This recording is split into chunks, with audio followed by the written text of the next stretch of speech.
Hello, I can hear you now. Good Okay, evening. in a few minutes. Okay.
Hello, everyone, and welcome to 120th SPR policy. We are live from Tehran, Iran, and I am Amir Shahraini, your host and moderator for this session. I hope you all can hear me well. So, to give a brief introduction of myself, I'm director of the International Department at Policy Research Institute. I got an MPA in the field of organizational development from the University of Tehran. I'm a researcher in the field of innovation, AI policy, cultural governance tank, which is one of the think tanks researcher within the SPRI network. This event is organized by the Sharif Policy Research Institute in association with the National AI Organization of Iran. Sharif Policy Research Institute was founded in 2008 as an affiliated policy research institute to the Sharif University of Technology, which is the top-ranked university in Iran. At the Cultural Governance Think Tank, which is summarized as CGTT, we focus on the crucial role of cultural and creative industries in the sustainable development.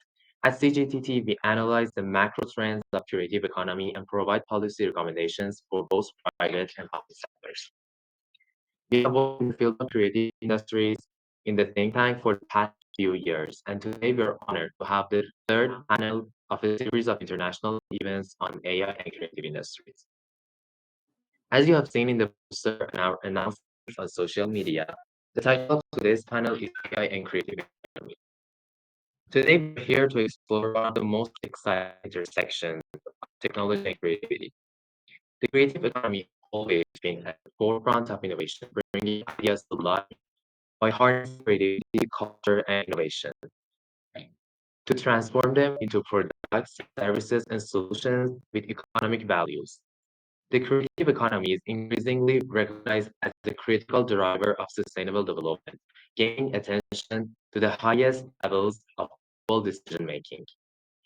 On this panel, we will discuss how AI is changing the creative economy's landscape. We will dive into the benefits and the challenges of AI driven tools and their applications in the creative sectors, and how they impact the creative economy, and also what this means for the future of the creative sectors. Our keynote speakers will bring their valuable experiences from different backgrounds and different countries. Just to let you take a look at where our keynote speakers are coming from, this is the worldwide panel. They will share their insights on how the technologies are being used today and what we can expect in the years to come. Whether you're a professional in the industry or just a student, this discussion will provide valuable insights on the evolving synergy between technology and creativity. In this panel, we hope to provide a comprehensive overview of the current landscape of creative economy and future possibilities. In this event, we will explore how AI is reshaping the creative industries and unlocking new opportunities for sustainable development, with a special focus on developing countries. So let me tell you guys that if you have any questions during the session, just feel free to write them down in the chat box. We're going to read them all and select a few to ask them at the end of the session in the Q&A part. Today, we are honored to have 8 outstanding researchers as our keynote speakers for this event. This is so exciting. And I would like to welcome you all. Hoda Chihi, Senior Researcher at Innovacom Lab from Tunisia. Torben Schubert, who is Associate Professor at Lund University and Fraunhofer ISI from Germany. Isa Ariorog, who is a cross-cultural AI ethics advisor from the USA. Mohammad Ali Akhbari, who is Associate Professor at University of Tehran. Mariam Shai, who is the founder and CEO of Architect AI from Saudi Arabia. Jan Lamato, who is a creative marketing lead from Philippines. Luana Lucicolo, who is the global lead responsible AI governance, policy, and strategy. She's originally from Spain, currently joining us live from Indonesia. And Denise Uche, who is the founder of the Shelter Group from Nigeria. I would like to welcome you and thank you so much for joining us here today on this panel discussion. Thank you very much. Just checking out if you guys all can hear me well.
your refrigerator, your software, your watch, your phone.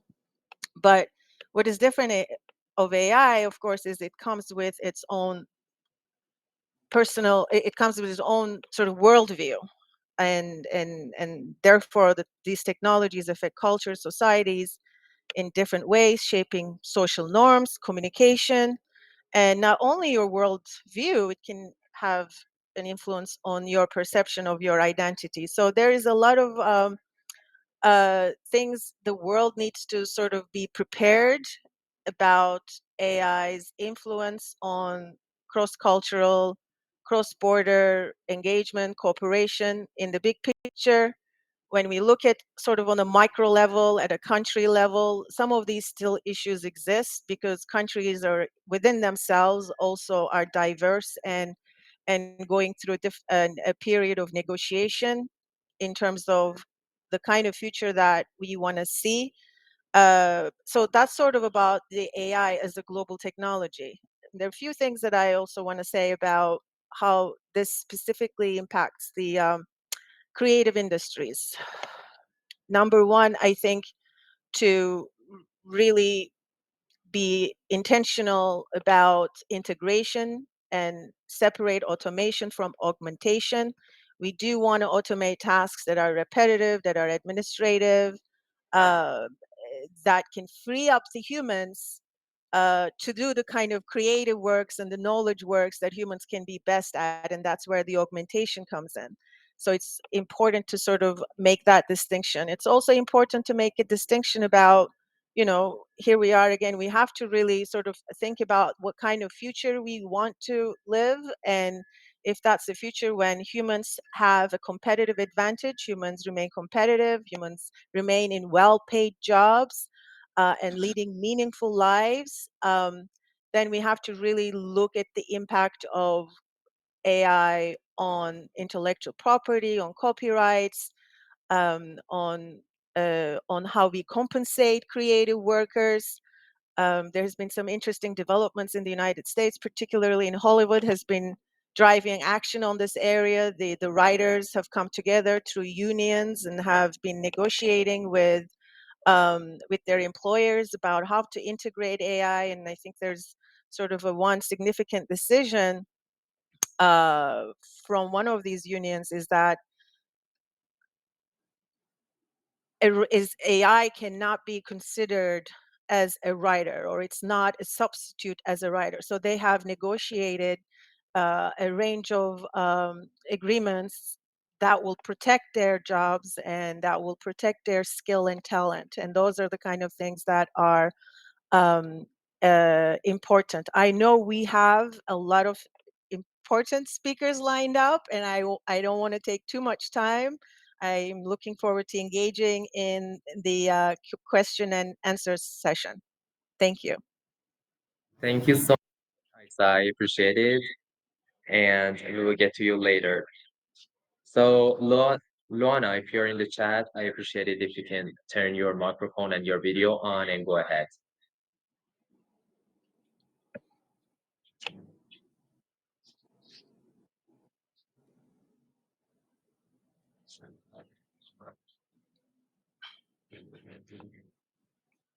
So I think Luana is facing some connection issues or something.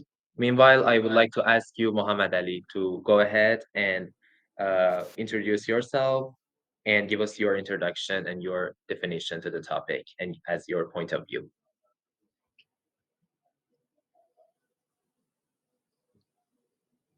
Okay. Did you hearing me? Yes. Okay. Thank you very much. In the name of God. Hello, everyone. I hope everything is fine with you, and I hope you enjoy this panel to the end. My name is Ali Akhai, associate professor at the University of Tehran. I'm also an entrepreneur in the AI industry. The concept I want to speak with you in this panel is the AI displacement of jobs in this new creative economy. But before I start my topic, I want to tell you a true story, a story of my father. My father learned some skills at the age of 15, and after 60 years, he retired. And during these 60 years of working, maybe I remember just one challenge in the paradigm shift when the big factories of carpentry is made and the price of the doors or cabinets, everything else has changed. And this is the disturbance I know in the 30 years ago, I think. But me as a founder of AI Center, for example, at 8 years ago, I think, we for marketing we deploy some MVPs and go to industry and everything. Everyone says it's very interesting, it's amazing, you are a genius, or it is miracle, something like that. And for the just show off or the demo, uh, get the demo and we have a very good profit. But after 4 years, universities had some majors in AI and there were some good companies in AI too, and you could not just give demo or MVP. You should give end-to-end solution. And the marketing has changed dramatically. And again, when we shape ourselves, after 2 years, the generative AI, ChatGPT or Gemini, something like that, appears, and we see that again the business is changed. A company that doesn't have even one AI scientist can use AI and says, I'm smart, I'm using AI, something like that. And again, the working with AI has changed. You see that my father was so lucky, but for these years, this creative economy and this new era, we have some challenges. And this topic wants to say what we should do in this era.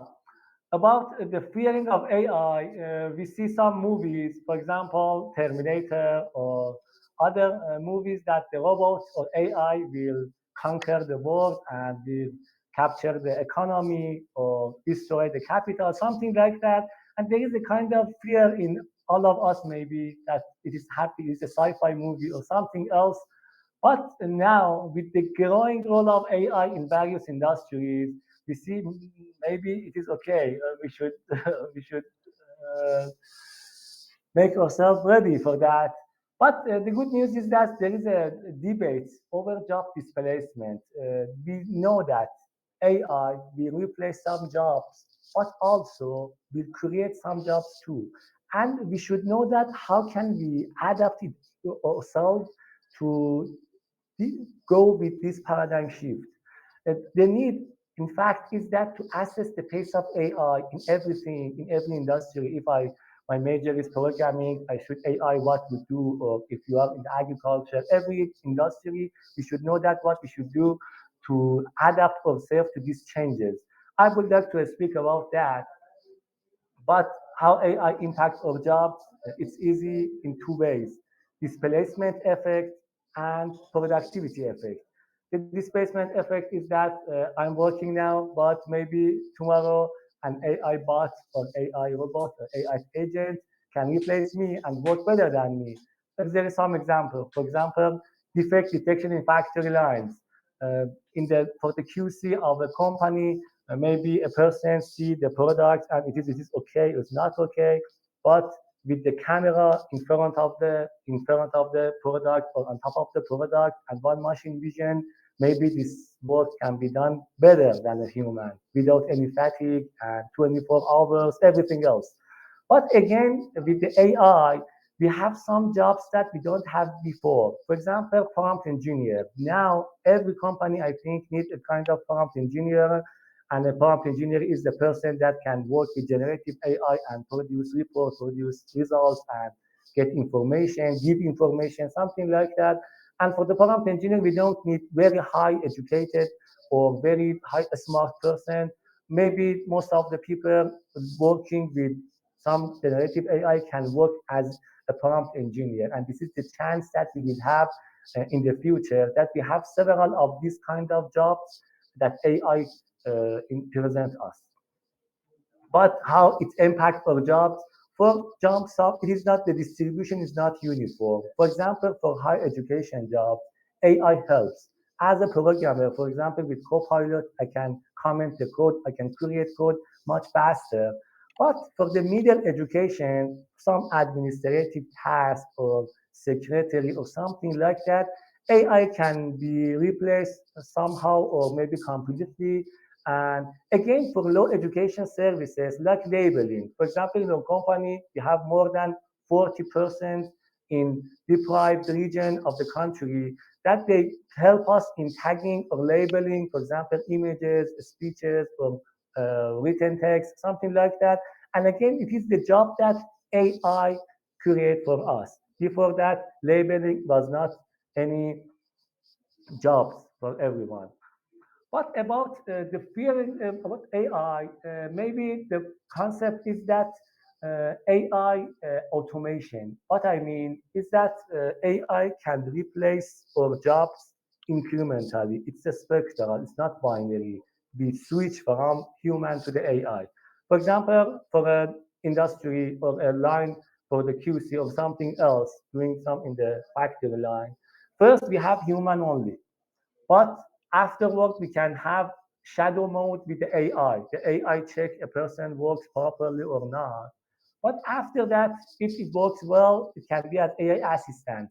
The final decision is with the human, but it gives us assistant. For example, for the factory, it is going to check the glass of the cell phone, for example, is broken or not, is that fraction or not, something, an example. For as AI assistants, it gives us in three regions. You should decide if it is a fraction or not and give us some hints about that. But in the next step, as a partial automation, it can tell us in these two regions, there is no any fraction. But for the three region, I don't know. Check it. It's suspicious, for example. In both of these two steps, we have human in the loop. What if AI or the machine vision or that algorithm works better than human? It can be fully replaced by AI. And this is the task that in some cases will happen, fortunately or unfortunately, I don't know. Let's see some statistics. This is from Tech Report.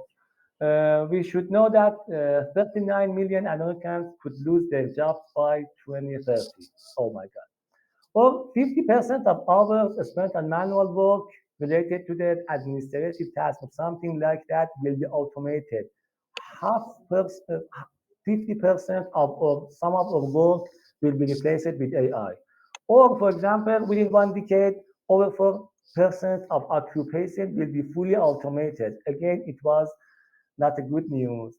But the good news is that by 2030, 85% of hundreds of jobs that will be produced by AI will exist that haven't been designed yet. It means that we have a very vague future. It means that we have thousands of jobs that we don't know what is that. What is, and we should prepare ourselves for this economy, for this world. But I want to say, don't worry. I'm 42 years old, but I remember the time that we don't have internet at the age of 13 or 14. Or I remember the time we don't have a smartphone or social network, WhatsApp, Telegram, or something like that. And now, even I remember the time that we don't have GPT generative AI. I don't know how we work nowadays, but now we work it, we addicted with working with this kind of generative AI because it accelerates, expedites or process and or tasking job. So don't worry about that, but we should be prepared for these thousands of jobs that will be created. Okay. And how do we do to avoid being displaced by AI? Maybe it's a big question. The thing that I can say you is that upskill and reskill continuously. What about upskill? For example, you are a copywriter and you should generate many posts.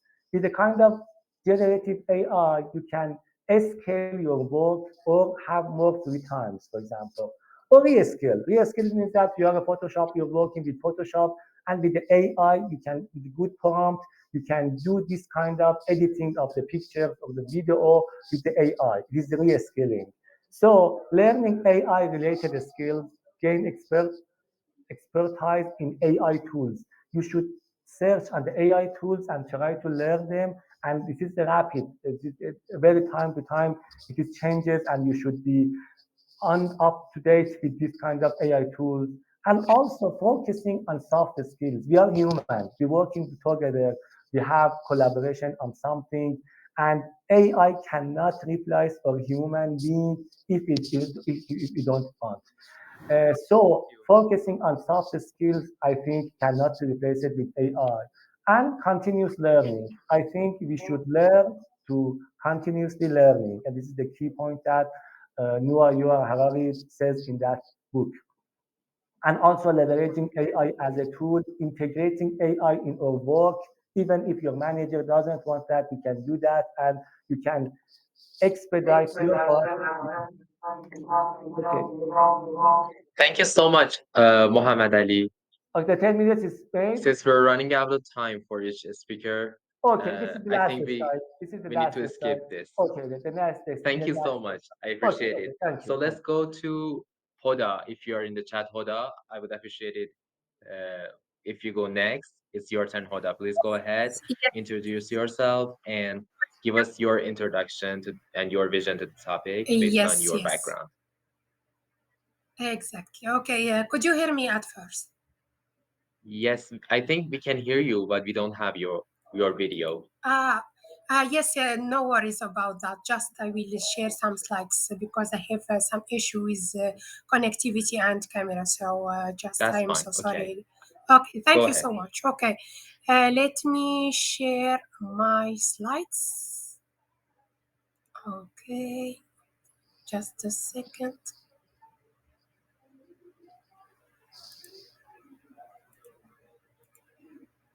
Could you see my slides? You can just share your screen from the force button from the left Yes, side. this is exactly, yes, this is what I am doing. That's fine. Okay, I think now it will work. Yes, Is it we good? have it. Okay, thank you so much. Okay, so hello everyone. Thank you so much, Mr. Amin, for this great invitation. And thank you so much for the audience for being here. So let me start by briefly introducing myself. So I am PhD in telecommunications, signal research at Kinofcom Lab of Subcom Tunisia. I'm also chief engineer at Tunisia Telecom operator. So my today's talk will be about economic transition with the rise of artificial intelligence. I start by sharing my agenda. So I will start by sharing the benefit of artificial intelligence for economy, what is the value created, and what are the requirements to enable value creation, and I will share some challenges related to the integration of artificial intelligence, and I will conclude my talk by a conclusion or summary. Okay, so artificial intelligence has many benefits for the economy. It is a revolution, impacts all our life, our culture, our education, our work. It is now we find, and slowly artificial intelligence will be integrated in many sectors. It is about improvement of our education, workforce improvement. It is we will not speak about digitalization without the integration and the adoption of artificial intelligence. Slowly, it will be a requirement in our life. So, as the previous speakers explained, there is jobs that are disappear and others will appear. It depends on our belief and our skills in artificial intelligence. So, what is the common point that we will agree in it is that the productivity will be much increased and improved with artificial intelligence and automation together with time saving. So all of this will join it with new topics such as accountability, transparency, ownership, with the emerging of artificial intelligence and machine learning. Here, there is a requirement of a global conversation between different players about to define new ethics and regulation about and to agree about some policies of the integration of artificial intelligence. So let me check the other slide. So, as I said, so artificial intelligence is a value creator by leading to economic growth, and it is fast identifier and mitigator of errors. It enables the management of huge data sets and enabling proactive threats detection and threats and anomaly detection. So it's enabled in proactive way and autonomous way to mitigate challenges and detect threats. For example, related to climate change, it's a faster and proactive detector of any possibility of disaster. It helps in better and accurate decision makers, which we need in many tasks. So it's enabled by this way advanced and personalized services. It's an enabler for customer service and quality of service improvement. It is enabler of improvement of new technology such as cybersecurity and data analysis, accurate and advanced with the integration of artificial intelligence. But here we not miss the intervention of human role. Here we need collaboration between the artificial intelligence and human, because we need the intelligence of human beings to understand and to integrate the artificial intelligence to have a better outcome of production quality improvement. So here, if we what is the remark is that artificial intelligence is an enabler of new processes of work, and it is a revolution that requires new skills that and new trainings that is will go for a long time. So will not it's not enough that we understand today artificial intelligence and we stop. So it's about continuous learning, continuous collaboration, and continuous follow-up and updating our knowledge, because artificial intelligence algorithm will be faster and faster improvement. There is always new updates, new features, new services emerging. So we have to keep learning, keep understanding, and keep believing of the importance of artificial intelligence as a value creator. It's also by this way it will enable new creativity in us, as it detects any possibility of fraud, and especially if we have finance companies and we have to do many operations of cryptocurrency. So by this way, so the integration of artificial intelligence is mandatory for many industries and companies to stay competitive in this digital age. But as I said, always we need a complementarity between human efforts and the artificial intelligence to succeed, and we need also always to join or with these efforts some ethics and responsible use of artificial intelligence. And by this way we speak about a new industry with the integration of the artificial intelligence, which require a combination and the intersection of efforts between automation and human beings. So we need to set and to update our skills and to integrate. This is could be a starting phase is to integrate artificial intelligence in education, and to convince new generation to go to and to and learn and have the required background and skills in artificial intelligence due to the governance of data in this digital world. So, and this is we need the role of government to support research and excellence centers building. We need to build new research and excellence centers and to enable collaboration between academia and industry to allow for students and academic staff to see practical solution in industry and startups that are integrating artificial intelligence in their application. So always we need all of this will be done with some ethics and the responsible use of artificial intelligence to overcome the drought.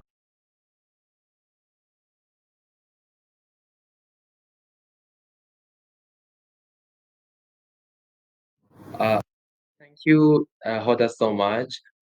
I think she was wrapping up her presentation, but she got disconnected. So we will have her later on the panel. But now it's your turn, Torben. If you are in the chat, if you can hear me, I would appreciate it if you just go ahead. Yes, I can hear you. Can you hear me as well? Okay, very good. Yes. Okay, thank you very much for the kind invitation. Was very happy actually to be able to participate here today, and also very happy to meet you all. Now, first, maybe a few words about me, and no worries, I have no slides with me, so I will just make it orally. So I am associate professor at the Center of Innovation Research at Lund University. I'm also deputy department head at the Department of Innovation and Knowledge Economy at the Fraunhofer Institute of Systems and Innovation Research in Germany. So what I would like to talk a little bit to you today is about an observation that actually the founding fathers, Robert M. Solow, in the 1970s, the founding father of macroeconomic growth theory, actually made in the 1970s on computers. And what he was basically asking, the economists among you will know him, of course, and you might also know the term the Solow paradox. What he was observing at that time was computers are everywhere, except for in the productivity statistics. So he was asking the question of why they are ubiquitous and why we don't see them in any of the relevant macroeconomic indicators on productivity. And the question that we were asking, actually, and for, I guess, as economists also for good reasons, was, is there a Solow paradox in AI? Do we see AI everywhere, in every office, in every firm, in every part of the world and the society? I frankly, I think there's hardly anybody having a connection to the internet who has not used ChatGPT until now. So I think everybody knows about it, but still we are not sure on whether we see this huge upsurge in productivity that we technically would expect from such a revolutionary technology. And the question is basically, why don't we observe that? So there might be plenty of reasons. Let me just quickly go through that. Well, the first, of course, there might be a long delay in cause and effect, right? It's not particularly impossible that it takes years and years of integration learning to work with the technology to actually make it useful in the specific context. So it's a general purpose technology, but finding applications to it in a specific context might not be that easy. There might be also a negative effect of, I would call it, information overflow. After all, many of the sorting activities that we are engaging in as humans still are limited by our brain capacities. So if we are creating more and more information all the time, it's not absolutely clear that we are not the bottleneck. And knowing about how AI methodologies, and I'm putting that in quotation marks because I will come a little bit later to it, it's actually not that new, the statistical techniques. Some of them have been developed in the 1950s already. They were not operational because the computers were not fast enough, but technically they were there. At least the foundations of it.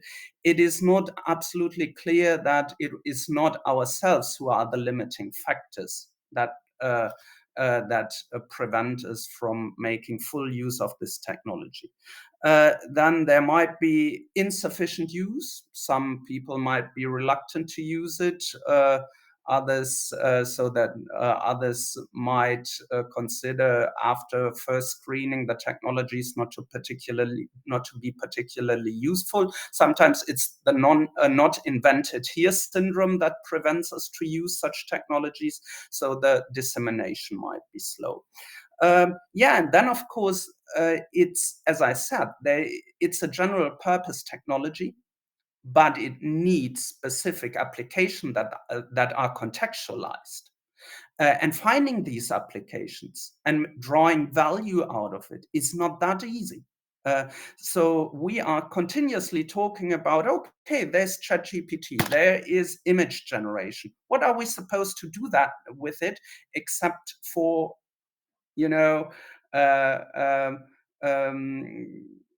having let's say rather simple and kind of amusing games with it, but there must be something more contextual and contextualized in many instances. So how is it, for example, affecting manufacturing? It is fairly obvious for the creative industry, but in many parts of the economy, making effective use of it is not that trivial.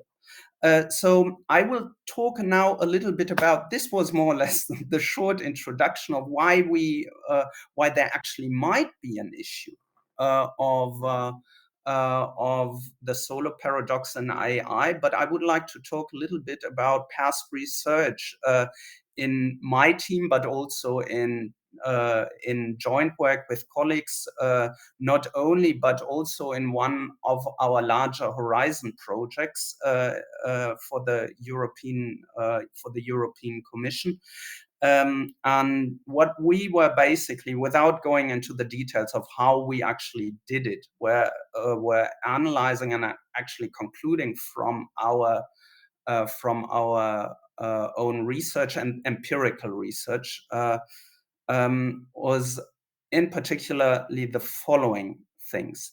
Yes, what we do find on the firm level, there are consistent productivity effects, positive ones, but with a number of qualifications. And I would like to go through some of the qualifications for you to see why the picture is not like, either no, there's nothing, or yes, the world will revolutionize and change very quickly in a way that it will affect all parts of the economy and put into question everything.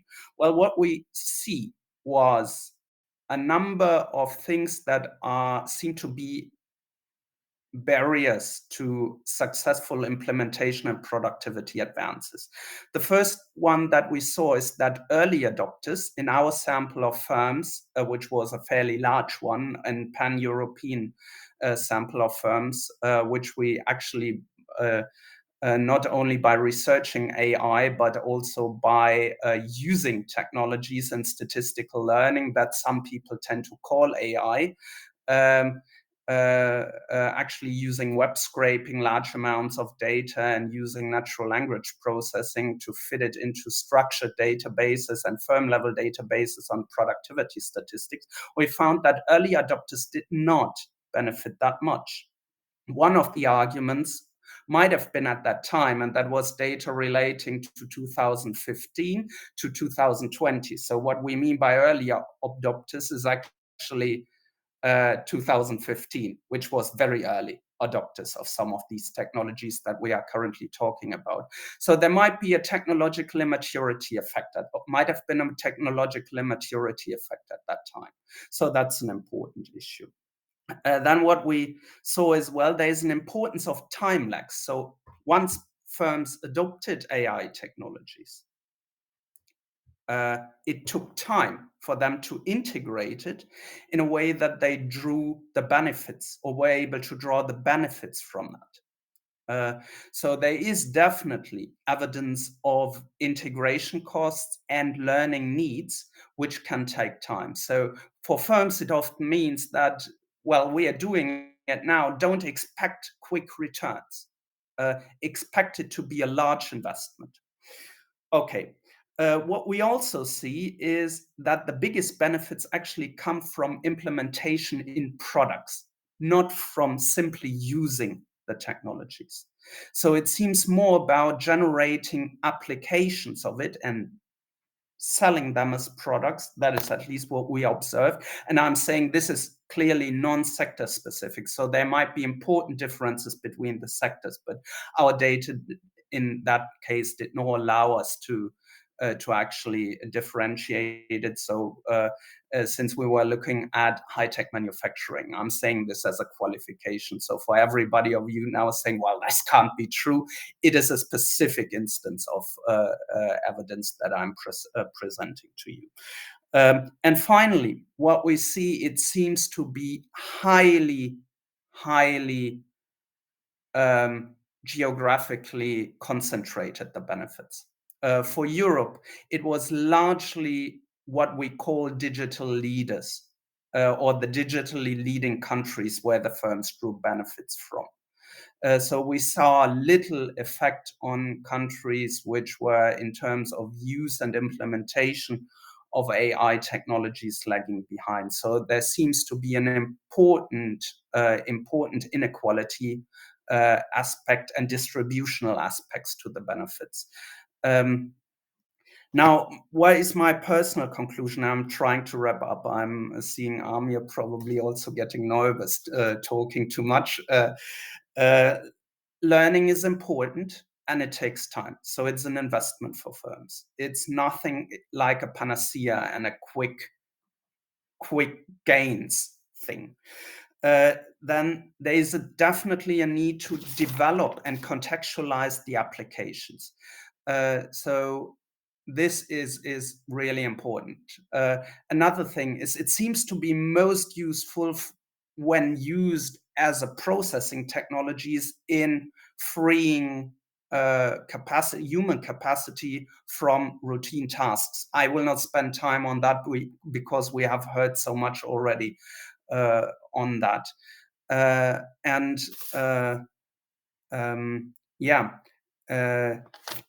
And what I finally would like to conclude with, it seems to be an important technology that has its implications, in particular for getting rid of routine tasks, but it can also be a very important technology that can help in many contexts. What our research, also qualitative research, showed, getting people which are more novice users in specific contexts to actually get an entry to the topic that they are working on. So it seems currently, with the current technology that we have at least, so it's nothing saying about the future, how AI and generative AI might develop, but it's currently seeming to affect rather the lower part of the intellectual jobs, something unlike in the past where it was only manual work being replaced, but it is not yet there where it's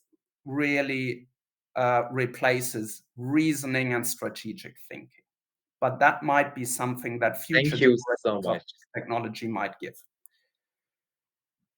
Thank you so much, Torben Schubert. I really appreciate it. So it's your turn, Jan. If you can hear me, could you please go ahead? But before that, I think we had Hoda. She wanted to say something. She has told me she got 1 minute left from her presentation. Hoda, if you're in the chat, we can have you. And if you're not, we can go further with Jan. Please let me know. Can you hear me? Can you hear me? Yes, yes, yes. Can you hear But me? please, just for 1 minute. Thank you so much.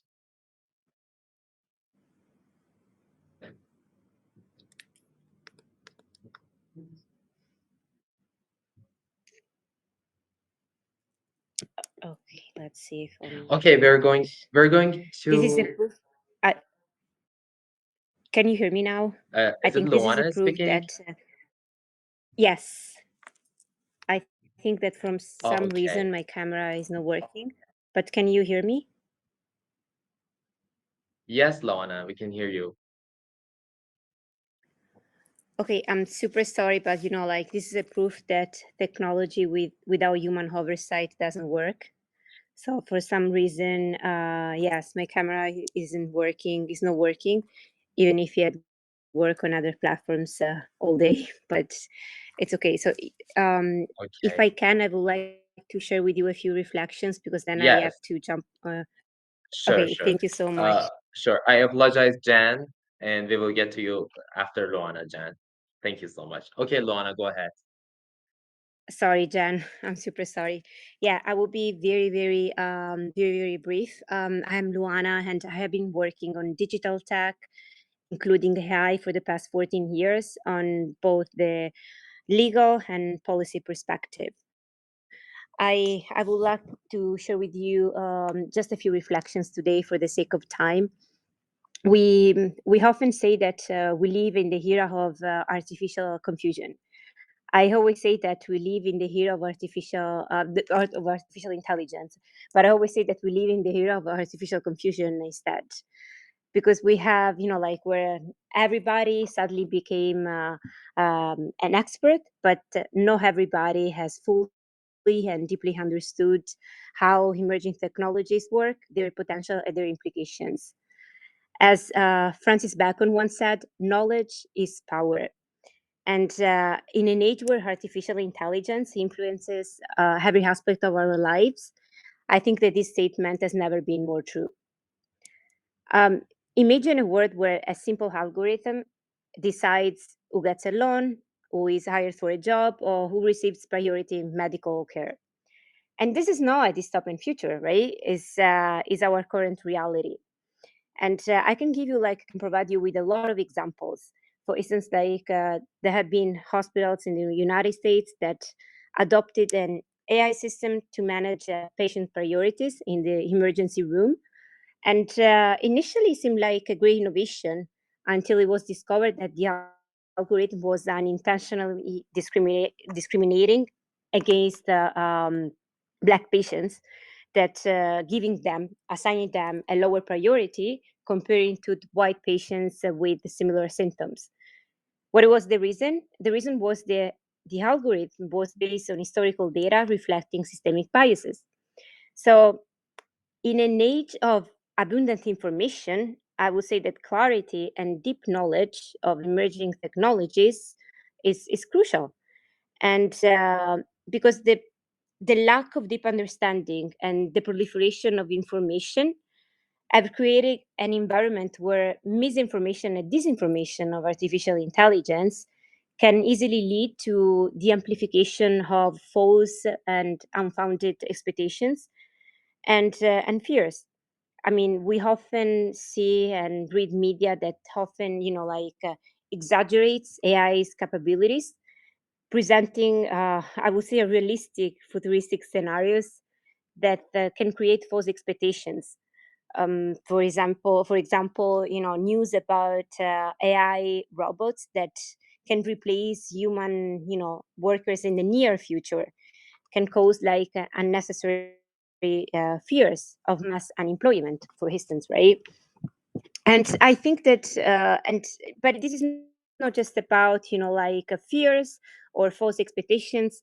It also can lead to the erosion of public trust, uh, public trust in in emerging technologies, in the institutions that you know regulate them, and also in those who develop them.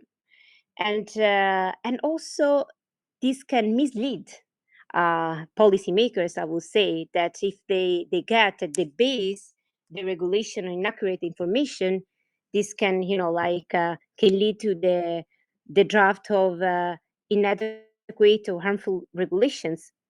For example, it's quite obvious that overly strict regulation based on unfounded fears could stifle innovation, but at the same time, overly permissive regulation might not adequately protect citizens' rights, right? Fundamental rights.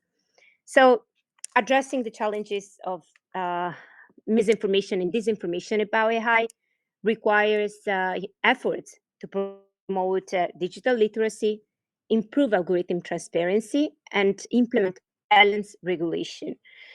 Balanced regulations, regulations per se is not something bad, is not something that will hamper innovation necessarily, but I will tell you about it in a few seconds. The message that I really want to deliver is that it's key nowadays, it's crucial to develop accurate frameworks to deliver responsible AI.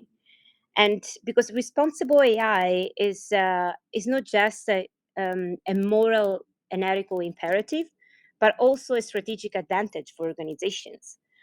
Because when an organization, when an industry, a company prioritizes risks, evaluates current governance efforts, they're like a strategic way to plan, like a growth plan. And this will benefit all the stakeholders involved, the society like itself.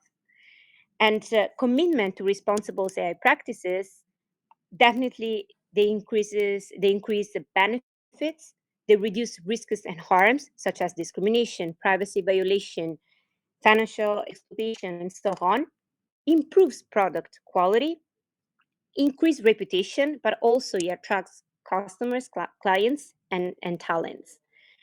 For the sake of time, I just want to stress three key aspects of a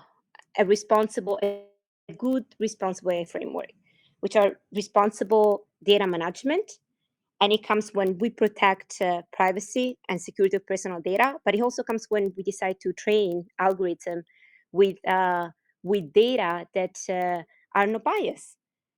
We may all remember the case of Amazon that was using AI to hire people, to hire candidates, and it was realized that it was discriminating against female applicants.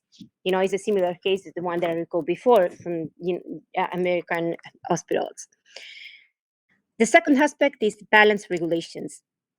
There is always, the narrative, and I'm sure that you'll hear about it when the UI Act was drafting, that regulation hamper innovation. This is not necessarily true. I'm not saying, of course, that any regulation is beneficial, but when a regulation is well written and is balanced, actually is beneficial because it sets clear guidelines for industry, and it can lead to a responsible development of artificial intelligence. The UI Act, for instance, it wasn't a good experiment because it was risk-based approach, and also introduces in some tools like regulatory sandboxes that they stimulate innovation. So, of course, at the end, a regulation is always a political agreement, so it's not a perfect technical text. And as Bismarck said, laws and sausages, you don't want to know how they were made. But, at the same time, I think that I really do believe that balanced regulation is a good way is a good tool, is an essential tool to lead towards a responsible development of AI. And last but not Thank least, you. promoting digital literacy. That Okay. one was my last point. Just to finalize super shortly, without deep knowledge and responsible management, we cannot address AI for good. And as I said at the beginning, knowledge is power, but it's only through the wise and responsible use of this power that we can truly realize the potential of artificial intelligence. Thank you so much. And sorry again for my technical issues. Thank you so and we really appreciate it. So I think Jan, it's your turn. Okay. All right. We'll Hi, start recording. everyone. Can you hear me? Go ahead. Can you hear me? Yes, yes. All right. Thank you. Yeah. Good morning, evening, afternoon, everyone. So my name is Jen. So just a little bit of a background about myself. I am the first UX and UI lead of the NYSE agency called VML here, and we pioneered the certification here of UX and UI by Adobe. And then as of now, I am a professional CX practitioner, certified from Ireland. And now I practice all of these giant balls of like expertise with Data Lake Inc. as the marketing lead. So as their vision aligns with me, is this is to bridge the digital divide by low latency of IoT. So let's just jump into the next slide right away. So again, it's a pleasure to be here today to discuss a topic that is increasingly at the heart of the modern business, the intersection of your AI and creative economy. So as a designer and as a creative technologist, it is very high in value in terms of how we tell the story. So I want to share like three books that I really love in terms of having AI and generative AI. So here we'll explore through these books. So the first one is the AI Basics for Managers, and then the Rule of the Robots, and then the Experience Economy. So from here, we'll have the related studies to discuss how AI is transforming the role of CX and how marketing professionals potentially fall into the mistakes of getting AI done with their work. So AI as your companion in CX. So this one, I would like to say that AI is not just for automation. So coming from Turban and Luna earlier, so I think we will answer a lot of information as well, like how they handled it.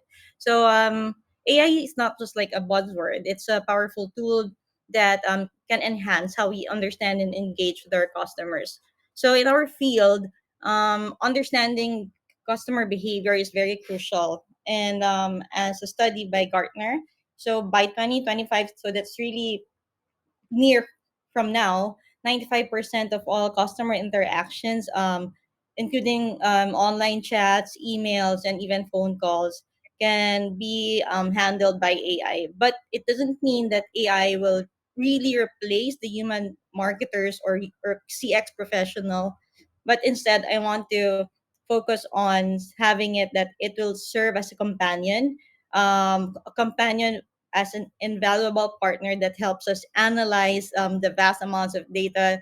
Imagine you have that Excel sheet, you have a lot of things to uncover, you'll have deep insights, and then at the end of the day, you want to personalize the experience that will resonate to your audience. So let me just be clear. AI, again, is not just automating tasks, it's also augmenting our creative capabilities. And according to Adobe, 47% of digitally mature, so this is a keyword, the mature organizations have defined an AI strategy already. And these companies are already seeing the benefits in terms of enhanced customer engagement and improved decision making. Let me give you an example. So AI driven analytics can help us understand what our customers want before they actually realize that they need it. So that is something that predicting the trends, and we can optimize the contents of whatever channel that you are using, and at the same time, to such an extent that each customer feels like the brand is speaking to them directly.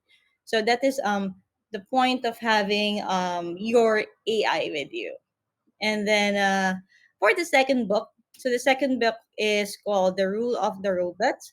This is from Martin Ford. So it is a comprehensive book that looks at the broader implications of AI, including its impact on employment, like how the other speakers also mentioned earlier, and how it impacts it our daily lives. So Ford emphasizes that while AI brings tremendous opportunities, again, it also introduces significant challenges.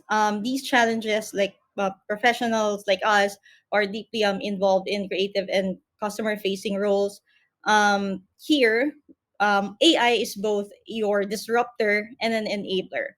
So, on on one hand, it could automate a lot of things, just like what I said earlier, and at the same time it also opens up new avenues for creativity and innovations that were previously unimaginable. So for example, your deep fakes, and even like creating your content matrix, and then a lot of things that goes around the marketing say world. So for CX and marketing professionals, so it means that we need to rethink our roles, saying that it's not like AI will replace us, but it wants us to elevate our work. So a study by PwC found that AI has the potential to contribute up to $15.7 trillion to the global economy by 2030, much of it driven by advancements in sectors like advertising, media, and customer service. However, the cautionary side of this, as Ford points out, the rise of AI also comes with the risk of over reliance on technology, meaning people just want to just get on with their lives. However, they're not really going through what they are presenting to the other party. So they're so again, AI can always guide us, but it's our responsibility, again, our responsibility to ensure that our brand's voice remains authentic and empathetic as well. So the last one, so crafting your personalized experiences with AI. So as you can see, there's a lot of like references with from a lot of like um, say books and like technology. This is one part of having your user experience research. So that's one of like the bible of how we do our design. So going back to the experience economy, so this is from HBR.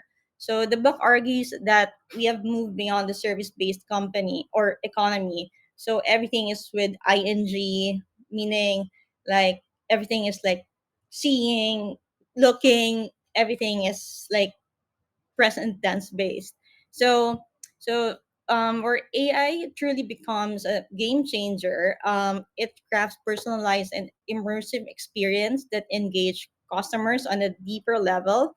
So a study from Accenture found that 91% of consumers are more likely to shop with brands that recognize, remember, and provide relevant offers and recommendations. And AI makes this level of personalization possible at scale. When you say scale, it can be replicated without errors, or at least with little errors as possible, to enable to create experience that are not just memorable but also meaningful. So consider this AI's role in your omni-channel marketing. So we expect like a seamless experience across touch points. So whether they're interacting with the brand online, in store, or social media, so everything is seamless. And one thing that I'd like to ensure is like the consistency in messaging and experience is like spread out through all these channels. So one more thing is your AR or augmented reality, or and actually your virtual reality. It transforms how we engage with the customers now.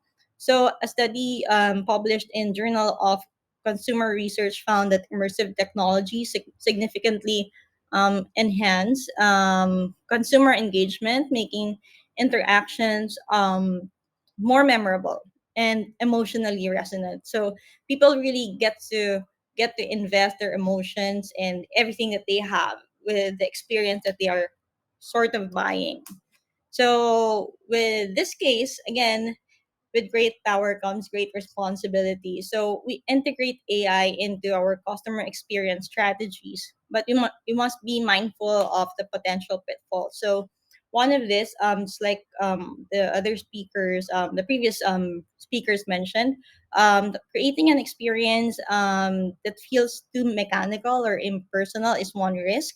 But as we handle it, again, we have to take a deeper look on how we implement things. So consumers now are very savvy, and they can actually tell if they are just talking to a chatbot, or they are just like a part of the algorithm, and that's something that we don't want your consumers to feel.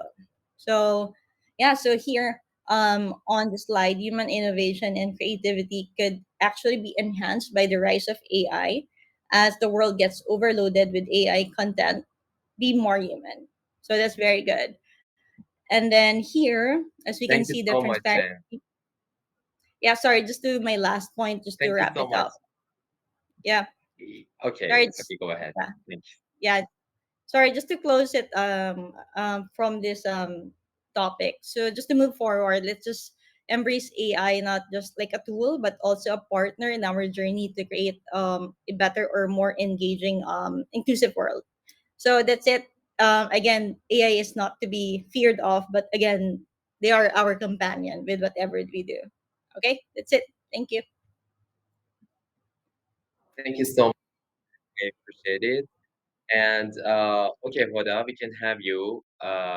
If you can, if you can hear me, we can have your speech just for 1 minute, and Okay, then we thank will you go. so much. Thank you.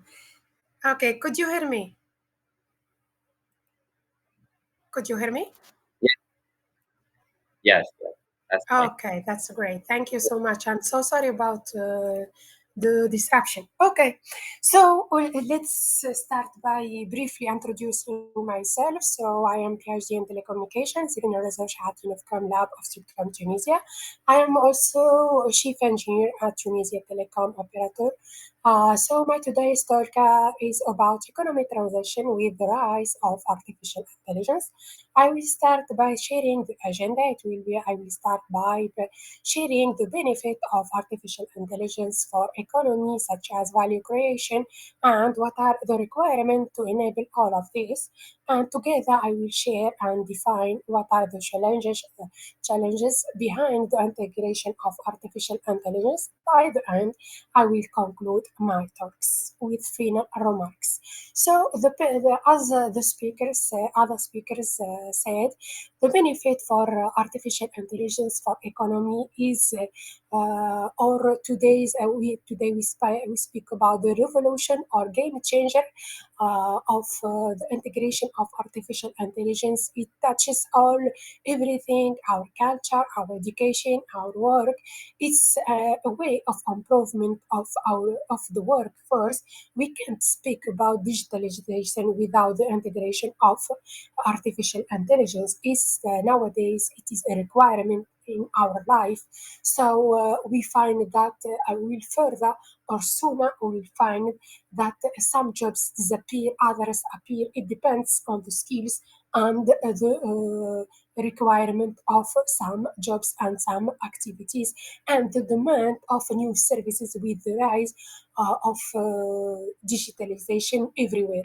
So we find that productivity will increase with the introduction with artificial intelligence, and we will speak about new topics related to accountability, transparency, and ownership with the rise of artificial intelligence and machine learning. So here we need a global conversation and collaboration between different players to state specific ethics and policy to overcome some issues, such issues of accountability and transparency and fake profiles. So let's start by Hoda, sharing. we're just running. Sorry. So sorry. We will have time in the future for this one, and we'll share it with our network. And right now, the our schedule doesn't let us to continue. So I'm not sure if you all can hear me.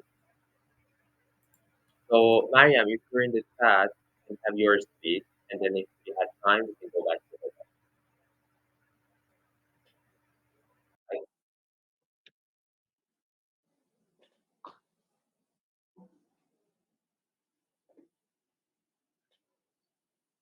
So Mariam, can you hear me? You hear me?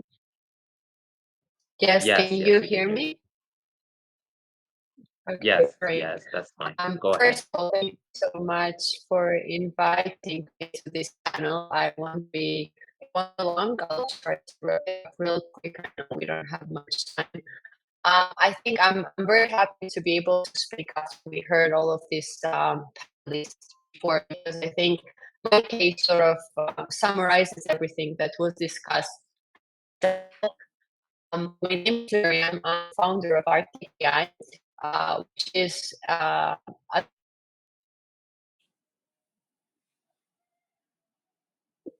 make the compliance of architectural projects to rules and regulations automatic. And I'll just give a brief overview of where I'm coming from and how it's ended up being a tool like this. So my background is architecture and urban planning. I'm still practicing in the field. However, I have also researched a lot about innovation ecosystems. And at the end of the day, I just ended up developing AI tool by myself. First of all, I would say that when it comes to integrating AI and technology into sector-specific industry, it's always quite challenging because industry-specific professionals and software developers do not usually interact with each other. So at the end of the day, in the background, it's very interesting, collaborative, interdisciplinary teamwork that you see. And I'm also happy to see all these AI tools emerging, especially generative AI tools that we're having. First of all, when we started working on ArcTech AI, we had a little touch base on the market to understand how the industry reacts on this tool, how helpful this actually can be. Me, as someone who was practicing in the field for many years, I was facing those challenges.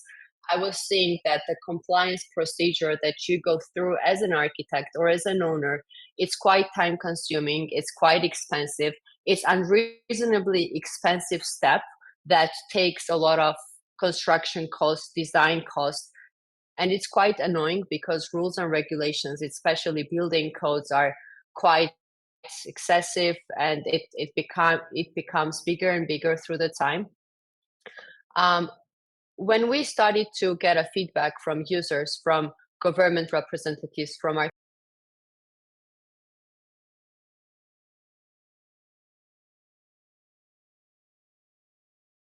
like quite amazing comments and suggestions, people being very supportive. But on the other hand, I was hearing the notion that we discussed right now on this panel, we mentioned many times, like, oh my God, what you're doing, you're taking our job, just stop doing that. And I would like to say that, yes, at some point, AI tools, it's like it, we, for example, we take out some of the steps from the process, which are very repetitive, very technical, but also on the other hand, we add room for creativity. And on the other hand, we spare time, resources, and effort that is spent. Just to give you a solid example, when it comes to the cost of design and construction, if this process becomes automatic, we decrease the overall the housing cost from 1 to 5%. And I'm saying housing cost because on one hand, there might be effect on the jobs, but on the other hand, we might do the very significant contribution to the housing crisis, right? How about that? Now we start liking the idea.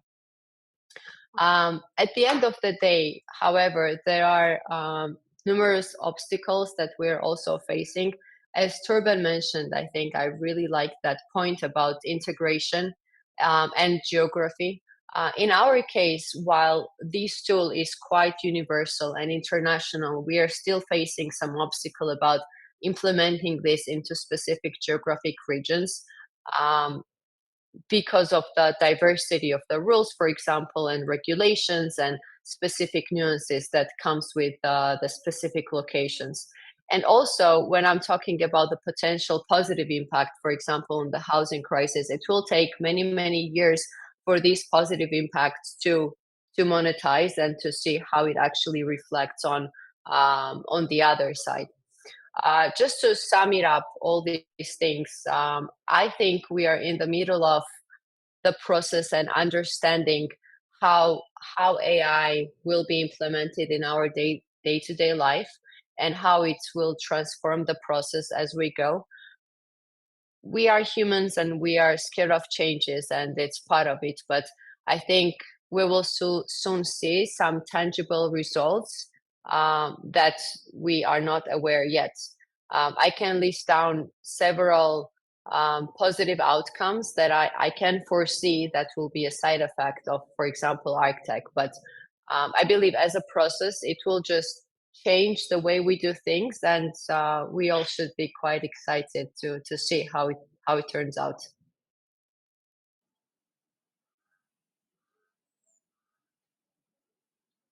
Thank you so much. I really appreciate it. That was fruitful insights we heard by you. Okay, so we will go to our final keynote speaker, Dennis. Dennis, if you can hear me, please go ahead, introduce yourself, and give us your introduction to the topic. Thank you very much.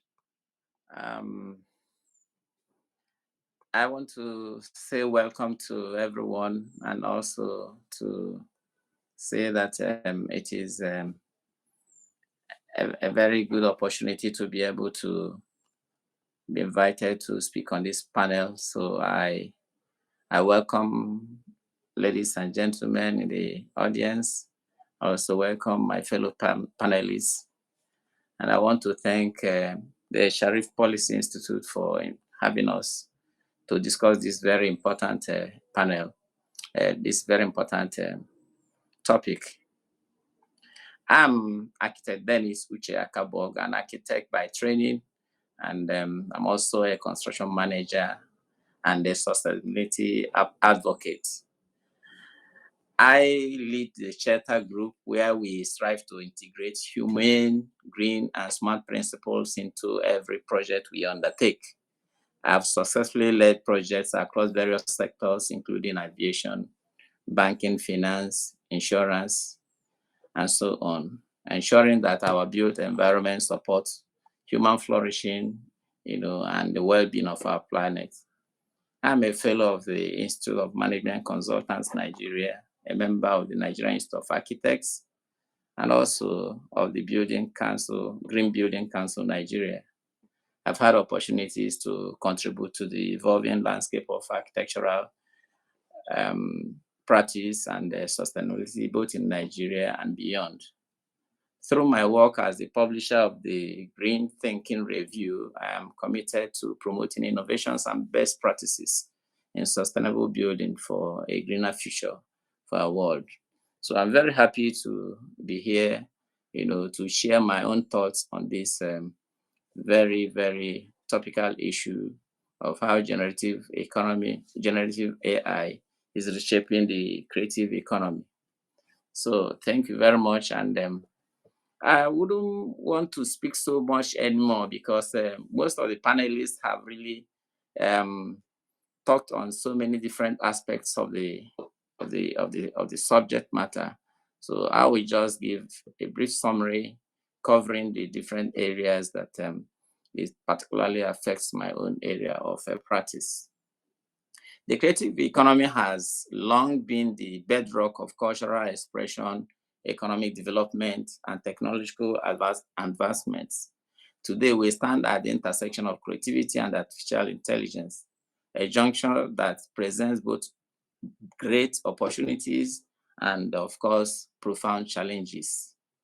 Generative AI has rapidly emerged as a powerful force within the creative industries, from designing complex architectural structures to composing music, generating visual arts, and even writing poetry. AI is expanding the boundaries of what is possible. In fact, the limits are dropping every day. The capabilities of these tools have not only enhanced productivity, but also democratized access to creativity, allowing more people to participate in and contribute in the creative economy. As an architect and a sustainability advocate, I see AI as a catalyst for innovation in the way we design and build our environments. AI-powered tools enable us to create more efficient, sustainable, and human-centered designs, thereby enhancing the quality of life and reducing our environmental footprint. But as with every other technological development in history, we must, of course, embrace it with not only optimism, but also with caution. Let me speak to the challenges. While the benefits of AI in the creative industries are evident, we must also consider the challenges it presents. One significant concern is the potential displacement of jobs, which some of the panelists have spoken extensively on. As AI takes on more creative tasks, there is a fear that human creativity may become obsolete. However, I believe that AI should be viewed as a collaborator rather than a competitor, because you know that the human touch, our intuition, emotional intelligence, our ability to contextualize remains irreplaceable. No matter how advanced the AI technology may become, this human touch can never be completely replaced. There is also the question of ethics. As AI generates content, who owns the intellectual property? How do we ensure that AI does not perpetuate biases or create content that is culturally insensitive? These are critical questions that require careful considerations and development of robust frameworks to guide the responsible use of AI. Different countries are approaching AI and creative economy in various ways. Some are leading in innovation, while others are focused on regulation and ethical considerations. In Nigeria, for instance, there is growing interest in how AI can be leveraged to solve local challenges, particularly in our own area of construction and creative industries. As we explore these global perspectives, it becomes very clear that collaboration is key. Collaboration is very, very key. No single country or entity has all the answers. And by working together, we can create a more equitable and inclusive creative economy, the future. As we move forward, our focus should be on harnessing AI to enhance, human creativity, but not to replace it. We must strive to create an environment where AI and human ingenuity coexist and complement each other. This will require ongoing dialogue, cross-disciplinary collaboration, and a commitment to ethical innovation. I rest my case here by saying that the intersection of AI and the creative economy is not just a technological evolution. It is a profound shift in the way we think, the way we create, and the way we interact with the world around us. So by embracing this change thoughtfully and responsibly,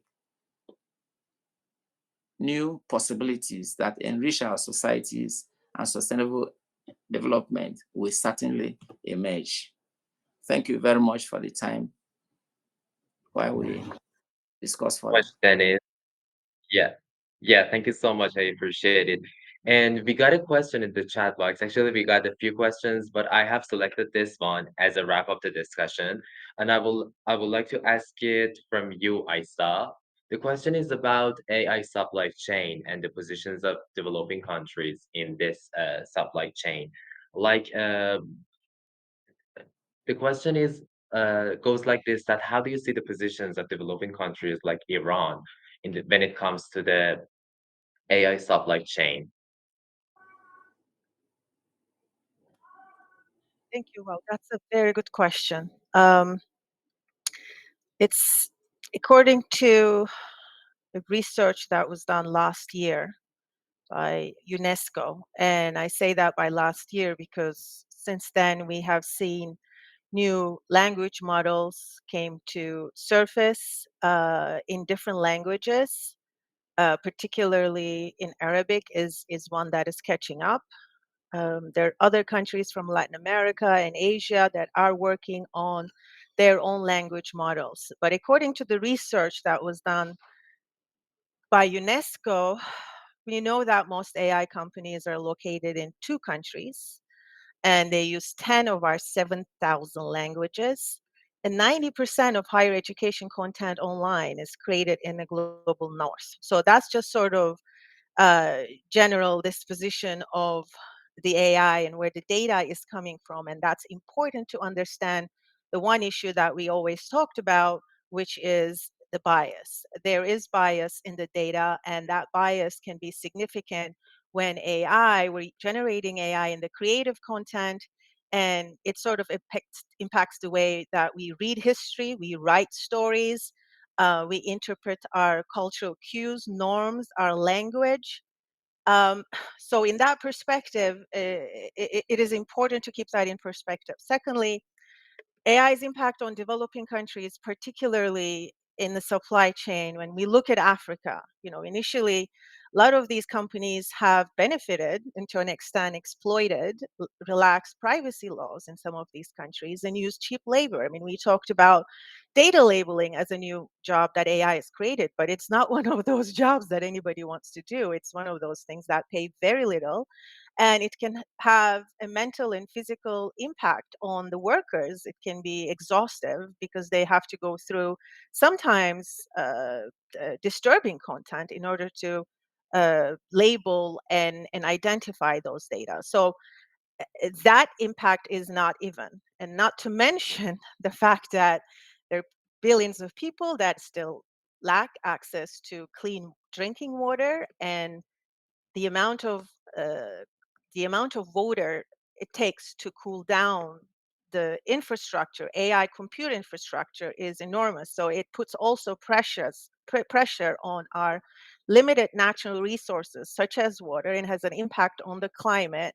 And these are all shared by these are all global concerns. And also another impact is the fact that some countries don't have still access um, to internet, and yet we're talking about the future AI chatbots. And so it's important to keep these inequalities in mind, that the impact is not the same and even everywhere.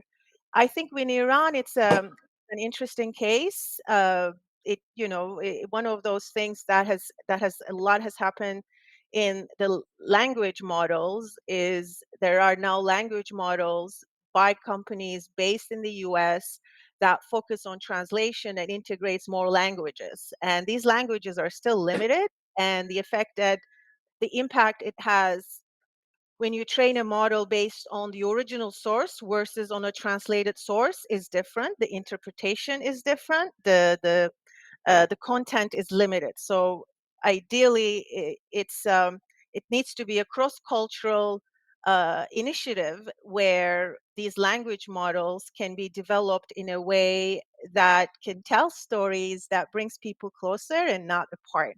And that's not always default. That's not always the case, as we've seen in social media platforms. We think that it makes us closer because we now know and we're connected, but at the same time, it also means that we are more closer to being aware of the differences of our perspectives and ideas and cultures, and without having a chance to establish that human to human connection, which is essential, crucial in gaining perspective. And if you delegate that to artificial intelligence, then we can find ourselves in a place where synthetic content, as it's often called here, is now feeding into these generative models, and it's not even real content that is training these models. So I don't want to get too technical, but the challenges are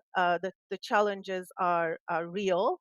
And I also want to say one last thing about the bias. We talked about it, and I share the excitement by some of my panelists about the opportunities that AI is going to bring. But there is one bias that we also have to face, and that's automation bias. And I think part of the reason is that because the tech companies that are pushing and selling and producing these products are dominating the narratives, and those narratives are marketing based.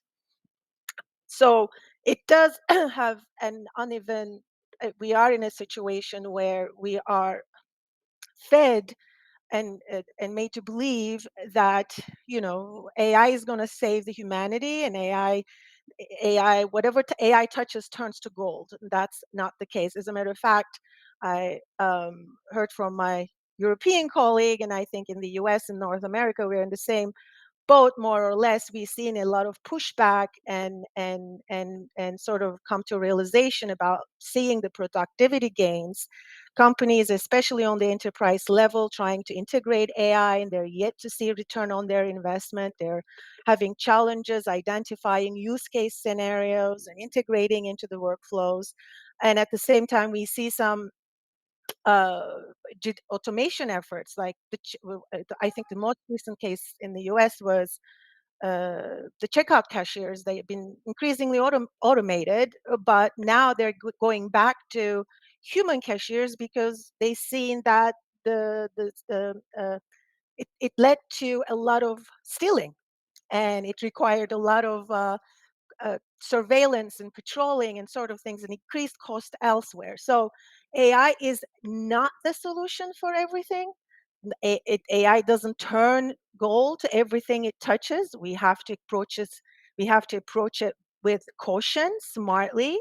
There's jobs that just needs to be done by humans, and there's some jobs that needs to be done just by automation, and there's some jobs that are going to be the combination of both. And when we make those combination decisions, we have to look and remember the challenges, the risk implications, as well as the learning loss. As we are adopting and learning to use AI, when we're learning about machines, what are we not learning, and what are we missing out on? And that the most important part is maintaining the human to human interaction and the integrity and the learning gains that we achieve from them. Thank you. Thank you so much, Isa. What a realistic point of view. I really enjoyed it and appreciate it. And okay, I think we can finish the event here. Thank you so much, Hoda, Torben, Isa, Mohammed Ali, Mariam, Jan, Loana, and Dennis for your insightful contributions. We really appreciate it and looking forward to keeping the dialogue for the future opportunities. Thank you so much, guys, in the audience, and stay tuned for our future events. Thank you Thank so much. you. Bye. Bye bye.